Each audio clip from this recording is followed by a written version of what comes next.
ಗಾಂಧಿ ಅವರಿಗೆ, ರಾಷ್ಟ್ರ ವಿರೋಧಿ ಕಾಂಗ್ರೆಸ್ ಪಾರ್ಟಿಗೆ, ರಾಷ್ಟ್ರ ವಿರೋಧಿ ಅರವಿಂದ್ ಕೇಜ್ರಿವಾಲ್ ಅವರಿಗೆ, ರಾಷ್ಟ್ರ ವಿರೋಧಿ ಬಿಕೆ ಹರಿಪ್ರಸಾದ್ರಿಗೆ ಭಾರತ್ ಮಾತಾ ಕಿ, ಭಾರತ್ ಮಾತಾ ಕಿ. ಹೇಳಲಿಕ್ಕೆ ಬಯಸ್ತೇನೆ. ಬಹುಶಃ ವರ್ಷದ 10 ತಿಂಗಳು ಯಾವ್ಯಾವ ರಾಷ್ಟ್ರದಲ್ಲಿ ಟೋಟಲಿ ಡ್ರಗ್ ಅಡಿಕ್ಟ್ ಆಗಿ ಅವನದೇ ಲೋಕದಲ್ಲಿ ಇಲ್ಲದಂತ ರಾಹುಲ್ ಗಾಂಧಿ ಇವತ್ತು ದೇಶವನ್ನು ಯಾವ ರೀತಿ ಮುನ್ನಡೆಸಬೇಕು, ಅದಕ್ಕೆ ಯಾವ ರೀತಿ ಸಹಕಾರ ಕೊಡಬೇಕೆಂಬ ಗೊತ್ತಿಲ್ಲದೆ ಇವತ್ತು ವಿದ್ಯಾರ್ಥಿಗಳ ಜೀವನದಲ್ಲಿ ವಿಷ ಬೀಜ ಮುತ್ತುವ ಮೂಲಕ ಕ್ರಾಕ್ರೋಚ್ಗಳೊಂದಿಗೆ ಸೇರಿಕೊಂಡು ನಮ್ಮ ದೇಶದ ಪ್ರಧಾನಿಯನ್ನು ಟೀಕೆ ಮಾಡುವಂತ ಕೆಲಸಕ್ಕೆ ಇವತ್ತು ರಾಹುಲ್ ಗಾಂಧಿ ಮುಂದಾಗಿದ್ದಾರೆ. ಬಹುಶಃ ರಾಹುಲ್ ಗಾಂಧಿ ಅವರಿಗೆ ಒಂದು ಮಾತನ್ನು ಈ ಒಂದು ವೇದಿಕೆ ಮೂಲಕ ಹೇಳಲಿಕ್ಕೆ ಬಯಸ್ತೇನೆ. ಇವತ್ತು ತಮಿಳುನಾಡಿನಲ್ಲಿ ಟಿವಿಕೆ ಪಕ್ಷ ಇವತ್ತು ಆಡಳಿತದಲ್ಲಿ ಉಂಟು.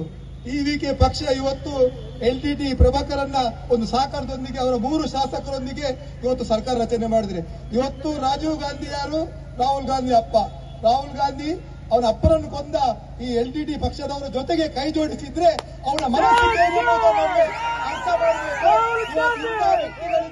ನಮ್ಮ ದೇಶಕ್ಕೆ ಯಾವ ರೀತಿ ನ್ಯಾಯ ಕೊಡಲಿಕ್ಕಾಗುವುದು ಎಂಬುದನ್ನು ಅರ್ಥ ಮಾಡಬೇಕು. ಅದರಿಂದಾಗಿ ನಾವೆಲ್ಲ ಕಾರ್ಯಕರ್ತ ಬಂಧುಗಳೇ ತಕ್ಷಣ ನಮ್ಮ ನಿರ್ಧಾರಗಳನ್ನು ನಾವು ಬದಲಾಯಿಸಿ ಈ ಕಾಕ್ರೋಚ್ ಇರ್ಬೋದು, ಅದಕ್ಕೆ ಬೆಂಬಲ ನೀಡುವಂತ SDPI ಇರ್ಬೋದು, ಇತರ ರಾಷ್ಟ್ರ ವಿರೋಧಿ ಯಾರು ಸಂಘಟನೆಗಳಿದೆ ಅದರ ಜೊತೆಗೆ ಕಾಂಗ್ರೆಸ್ ಅನ್ನು ಕಿತ್ತೊಯ್ಯುವಂತ ಒಂದು ಕೆಲಸವನ್ನು ನಾವು ಮಾಡಿದರೆ ಮಾತ್ರ ನಮ್ಮ ದೇಶದಲ್ಲಿ ನಾವು ನೆಮ್ಮದಿಯಿಂದ ಬಾಳಲಿಕ್ಕೆ ಸಾಧ್ಯ ಉಂಟು.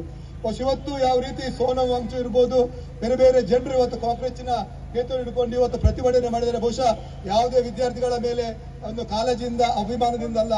ಇವತ್ತು 3 ವಿಚಾರಗಳನ್ನು ಮುಂದಿಟ್ಟುಕೊಂಡು ಅವರು ಮಾಡಿದ್ದಾರೆ. ಇವತ್ತು ನರೇಂದ್ರ ಮೋದಿ ನಮ್ಮ ದೇಶದಲ್ಲಿ ಆಡಳಿತ ಮಾಡಿದ ನಂತರ ಇವತ್ತು FCR ಬಿಲ್ ಅನ್ನು ತರುವಂತಕ್ಕೆ ಮುಂದೆ ಆಗಿದ್ದಾರೆ. ಇವತ್ತು ಈ ಇಬ್ಬರು ವ್ಯಕ್ತಿಗಳು ಅಭಿಷೇಕ್ ಇರ್ಬೋದು, ಸೋನಂ ಕಾಕ್ರೋಚ್ ನಮ್ಮ ವಾಂಗ್ಶುಕ್ ಇರ್ಬೋದು, ಇವತ್ತು ಅವರು ಫಾರಿನ್ ಫಂಡಿಂಗ್ ಮಾಡಿ ಇವತ್ತು ನಮ್ಮ ದೇಶದಲ್ಲಿ ಅಜಾಗ್ರತೆ ಇರ್ಬೋದು, ದೊಂಬಿ ಗಲಭೆಗಳನ್ನು ಸೃಷ್ಟಿ ಮಾಡುವಂತ ಕೆಲಸ ಮಾಡ್ತಾರೆ. ಆದ್ರೆ FCR ಬಿಲ್ ನ ಮೂಲಕ ಅದಕ್ಕೆ ಕಡಿವಾಣ ಹಾಕ್ಲಿಕ್ಕೆ ಹೋಗಿ ಇವತ್ತು ಅವರಿಗೆ ಹಣಗಳ ವ್ಯವಸ್ಥೆಗಳಾಗ್ತಿಲ್ಲ. ಹಣದ ಕೊರತೆಯಿಂದ ಇವತ್ತು ಅದನ್ನು ಬಿಲ್ ಅನ್ನು ಪಾಸ್ ಮಾಡಬಾರ್ದು, ಆ ಮೂಲಕ ನರೇಂದ್ರ ಮೋದಿಗೆ ಒಂದು ಕಟ್ಟಿ ಹಾಕಬೇಕೆಂಬ ಉದ್ದೇಶ ಇಟ್ಕೊಂಡು ಇವತ್ತು ನೀಟ್ ವಿಚಾರದಲ್ಲಿ ಇವತ್ತು ಪ್ರತಿಭಟನೆ ಮಾಡ್ತಿದ್ದಾರೆ. ಖಂಡಿತವಾಗಿಯೂ ನೀಟ್ನಿಂದ ಆದ ಒಂದು ವ್ಯತ್ಯಾಸವನ್ನು 25 ದಿನ ಹಿಂದೆ ರಾಹುಲ್ ಗಾಂಧಿಗೆ ಮಾತಾಡಬಹುದಿತ್ತು. ಆದ್ರೆ ರಾಹುಲ್ ಗಾಂಧಿ ಯಾವ ನಶೆದಲ್ಲಿದ್ದಾರೆ ಅಂತ ಅವರಿಗೆ ಗೊತ್ತಿರಲಿಲ್ಲ. ಭಾರತಕ್ಕೆ ವಾಪಸ್ ಬಂದ ನಂತರ ಅವ್ರಿಗೆ ಗೊತ್ತಾಯ್ತು ಇವತ್ತು ಕಾಂಗ್ರೆಸ್ ಪಕ್ಷದವರು ಇವತ್ತು ಪ್ರತಿಭಟನೆ ಮಾಡ್ತಿದ್ದಾರೆ ಅಂತ. ಅದರಿಂದಾಗಿ ನೀಟ್ ವಿಚಾರವನ್ನು ಸರಿಯಾಗಿ ನಿಭಾಯಿಸುವಂತ ಕೆಲಸ ನಮ್ಮ ದೇಶದ ಪ್ರಧಾನಿ ಮಾಡಿದ್ದಾರೆ. ನೀಟ್ ಪರೀಕ್ಷೆಗೆ ಯಾರೆಲ್ಲ ಹಾಜರಾಗಿ ಉತ್ತೀರ್ಣರಾಗಿದ್ದಾರೆ ಬಹುಶಃ ಅವರೆಲ್ಲ ವಿದ್ಯಾರ್ಥಿಗಳು ಬಹಳ ಸಂತೋಷದಿಂದ ಇವತ್ತು ಇಂಜಿನಿಯರಿಂಗ್ ಇರ್ಬೋದು, ಪ್ಯಾರಾಮೆಡಿಕಲ್ ಇರ್ಬೋದು, ಡಾಕ್ಟರ್ಸ್ಗೆ ಇವತ್ತು ಅರ್ಜಿಗಳನ್ನು ಹಾಕಿ ಅವರದೇ ಕೆಲಸಕ್ಕೆ ಹೇಳಿದ್ದಾರೆ. ಆದ್ರೆ 95% ಮಿಕ್ಕಿದ ಯಾರು ಪ್ರತಿಭಟನೆಗಳು ಇದ್ದಾರಲ್ಲ ಬಹುಶಃ ಅವ್ರು ಯಾರು ವಿದ್ಯಾರ್ಥಿಗಳಲ್ಲ. ಅವರ ಇಡೀ ದಾಖಲೆಗಳನ್ನು ಜಾತಕಗಳನ್ನು ತೆಗೆದ್ರೆ ನಮಗೆ ಮುಂದಿನ ಗೊತ್ತಾಗಿದೆ. ಅದರ ಜೊತೆಗೆ ಈ ಇಬ್ಬರು ವ್ಯಕ್ತಿಗಳು ಕೂಡ ಈ ಟೆರರ್ ಸಂಘಟನೆಯ ಸಹಕಾರದೊಂದಿಗೆ ಈ ರೀತಿ ಅಜಾಗ್ರತೆಯನ್ನು ಸೃಷ್ಟಿ ಮಾಡುವಂತ ಕೆಲಸವನ್ನು ಮಾಡ್ತಾರೆ. ಅದರಿಂದಾಗಿ ಇವತ್ತಿನ ದಿನ ಈ ದಿನವನ್ನು ನೀವು ಮಾರ್ಕ್ ಮಾಡಿ ಖಂಡಿತವಾಗಿ ಒಂದು 100 ದಿನ ಒಳಗೆ ಆ ಪ್ರತಿಭಟನೆಯಲ್ಲಿ ಯಾರೆಲ್ಲ ಭಾಗವಹಿಸಿದ್ದಾರೆ ಅವ್ರ ಇಡೀ ಜಾತಕವನ್ನು ಬಯಲು ಮಾಡುವ ಮೂಲಕ ಯಾರು ದೇಶ ಪ್ರೇಮಿಗಳು, ಯಾರು ದೇಶ ದ್ರೋಹಿಗಳು, ಯಾರು ವಿದ್ಯಾರ್ಥಿಗಳ ಪರವಾಗಿದ್ದಾರೆ, ಯಾರು ವಿದ್ಯಾರ್ಥಿಗಳ ವಿರೋಧವಾಗಿದೆ ಎಂಬುದನ್ನು ಸಾಬೀತುಪಡಿಸುವಂತ ಕೆಲಸ ನಮ್ಮ ನೆಚ್ಚಿನ ಪ್ರಧಾನಿ ನರೇಂದ್ರ ಮೋದಿ ಅವರು ಮಾಡಲಿಕ್ಕಿದ್ದಾರೆ ಎಂಬ ಮಾತನ್ನು ನಾನು ಈ ಸಂದರ್ಭದಲ್ಲಿ ರಾಹುಲ್ ಗಾಂಧಿ ಅವರು ಯಾವ ರೀತಿ ವಿದ್ಯಾರ್ಥಿಗಳಿಗೆ ಸಹಕಾರ ಮಾಡಿದ್ದಾರೆ ಎಂಬುದನ್ನು ಕಳೆದ ಮನಮೋಹನ್ ಸಿಂಗ್ ಪ್ರಧಾನಿ ಆದಾಗ ಅವರೊಮ್ಮೆ ಅರ್ಥ ಮಾಡಬೇಕು. ಯಾಕಂದ್ರೆ ರಾಹುಲ್ ಗಾಂಧಿಗೆ ನೆನಪು ಬಹಳ ಕಮ್ಮಿ ಇದೆ. ದಿನದ 24 ಗಂಟೆ ನಶಾ ಮುಕ್ತರಾಗಿರೋ ನಶದ ಒಂದು ಇದರಲ್ಲಿ ಅಮಲ್ ಪದಾರ್ಥ ಸೇರಿದ್ರಿಂದ ಅವರಿಗೆ ಯಾವುದು ಆಗುವಗಳನ್ನು ಚಿಂತನೆ ಮಾಡುವಂತ ಶಕ್ತಿ ಇಲ್ಲ. ಅದರಿಂದಾಗಿ ರಾಹುಲ್ ಗಾಂಧಿಗೆ ಈ ಮಣ್ಣಿನ ಮೂಲಕ ಎಚ್ಚರಿಕೆಯನ್ನು ಕೊಡ್ತೇವೆ. ಈ ರೀತಿಯ ನಾಟಕವನ್ನು ಮಾಡಿದರೆ ಖಂಡಿತವಾಗಿ 92ರಲ್ಲಿ ಬಾಬ್ರಿ ಮಸೀದಿಯ ಒಂದು ವಿಚಾರದಲ್ಲಿ ನಮ್ಮ ಭಾವನೆಗೆ ಧಕ್ಕೆ ಬಂದಾಗ ನಮ್ಮ ಕಾರ್ಯಕರ್ತರು ಯಾವ ರೀತಿ ಹೋಗಿ ಆ ಬಾಬ್ರಿ ಮಸೀದಿ ಧ್ವಂಸ ಮಾಡಿದ್ರು ಬಹುಶಃ ಅದೇ ರೀತಿ ಕಾಂಗ್ರೆಸ್ ಇರ್ಬೋದು ರಾಹುಲ್ ಗಾಂಧಿಯ ವಂಶವನ್ನು ಧ್ವಂಸ ಮಾಡುವ ಕೆಲಸ ನಾವೆಲ್ಲರೂ ಕಾರ್ಯಕರ್ತರು ಮಾಡಲಿಕ್ಕೆ ಮುಂದೆ ಇದ್ದಾರೆ ಅಂತ ಈ ಸಂದರ್ಭದಲ್ಲಿ ರಾಹುಲ್ ಗಾಂಧಿ ಅವರು ಇಡೀ ತಂಡಕ್ಕೆ ಎಚ್ಚರಿಕೆಯನ್ನು ಕೊಡಲಿಕ್ಕೆ ಬಯಸ್ತೇನೆ. ಅದರ ಜೊತೆಗೆ ನಮ್ಮ ಉಡುಪಿಯಲ್ಲಿ ಕೆಲವೊಂದು ಕಾಕ್ರೋಚ್ಗಳು ಇವತ್ತು ಪ್ರತಿಭಟನೆ ಮಾಡಿದ್ರು. ಆ ಕಾಕ್ರೋಚ್ಗಳ ಬಗ್ಗೆ ನಾನು ಮಾತಾಡಿ, ಯಾಕಂದ್ರೆ 100 ರೂಪಾಯಿ ಬೇಗ ಒಂದು ಸ್ಪ್ರೋ ಇದ್ರೆ ಸಾಕು ಅವರನ್ನು ಓಡಿಸ್ಲಿಕ್ಕೆ ಆಗ್ತದೆ. ಅದರಿಂದಾಗಿ ಮಣಿಪಾಲದಂತ ಒಂದು ಶಿಕ್ಷಣ ಸಂಸ್ಥೆ ಇಡೀ ವಿಶ್ವದಲ್ಲಿ ಬಹಳ ಒಂದು ಹೆಸರುವಾಸಿಯಾಗಿದೆ. ನಮ್ಗೆಲ್ಲಿಗೆ ಬಹಳ ಗೌರವ ಉಂಟು. ಮಣಿಪಾಲ್ ನಮ್ಮ ಜಿಲ್ಲೆಯಲ್ಲಿ ಬರ್ತದೆ, ಶಿಕ್ಷಣದ ಕಾಶಿ ಅಂತ. ಬಹಳಷ್ಟು ವಿದ್ಯಾರ್ಥಿಗಳು ಸುಮಾರು 25,000 ಮಿಕ್ಕಿದ ವಿದ್ಯಾರ್ಥಿಗಳು ಪ್ರತಿ ವರ್ಷ ಅಲ್ಲಿ ಬಂದು ಶಿಕ್ಷಣವನ್ನು ಪಡಿತಾರೆ. ಆ ಬಹಳ ಗೌರವದಿಂದ ವಿದ್ಯಾರ್ಥಿಗಳಿಗೆ ಸ್ವಾಗತಿಸ್ತೇವೆ, ಅವರಿಗೆ ಸಹಕಾರವನ್ನು ಮಾಡ್ತೇವೆ.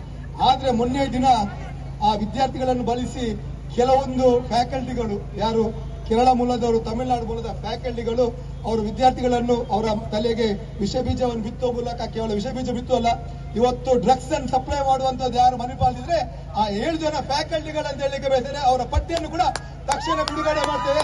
ಪೊಲೀಸ್ ಅವರು ಒಂದು ವೇಳೆ ಕ್ರಮ ಕೈಗೊಳ್ಳದಿದ್ರೆ ಆ ಪೊಲೀಸ್ ಅವರ ಕೆಲಸವನ್ನು ಮುಂದೆ ನಾವು ಮಾಡಬೇಕಾಗಿದೆ. ಯಾಕಂದ್ರೆ ನಮ್ಮ ದೇಶ ಸುರಕ್ಷಿತ ಇರಬೇಕಾದ್ರೆ ನಾವು ಮುಂದಾಗಬೇಕಾಗಿದೆ. ಅದರಿಂದಾಗಿ ತಾವು ನೋಡಿರ್ಬೋದು, ಆ ಪ್ರತಿಭಟನೆಯಲ್ಲಿ 4 ಜನ ವಿದ್ಯಾರ್ಥಿಗಳು ಯಾವ ರೀತಿ ಪೊಲೀಸರ ಮೇಲೆ ಒಂದು ಅವರ ಕರ್ತವ್ಯ ಗಡ್ಡಿ ಮಾಡಿ ಯಾವ ರೀತಿ ನಮ್ಮ ರಾಷ್ಟ್ರ ಧ್ವಜ ಹಿಡ್ಕೊಂಡು ಯಾವ ರೀತಿ ಪೊಲೀಸರಿಗೆ ಲಾಠಿ ತನ್ನಿ ಹೊಡೀರಿ ಅಂತ ಹೇಳ್ತಾರೆ. ಬಹುಶಃ ಆ ವಿಚಾರಕ್ಕೆ ಒಬ್ಬ ಲೆಕ್ಚರರ್ ನೀವು ಈ ರೀತಿ ಮಾಡಿದ್ರೆ ನಮ್ಗೆ 10 ಲಕ್ಷ ಪ್ರೈಸ್ ಅನ್ನು ಘೋಷಣೆ ಮಾಡಿದ್ದಾರೆ. ಬಹುಶಃ ಅದನ್ನು ಪತ್ತೆ ಹಚ್ಚುವಂತ ಕೆಲಸ ಇವತ್ತು ನಮ್ಮ ಪೊಲೀಸ್ ಇಲಾಖೆಯವರು ಮಾಡಬೇಕಿತ್ತು.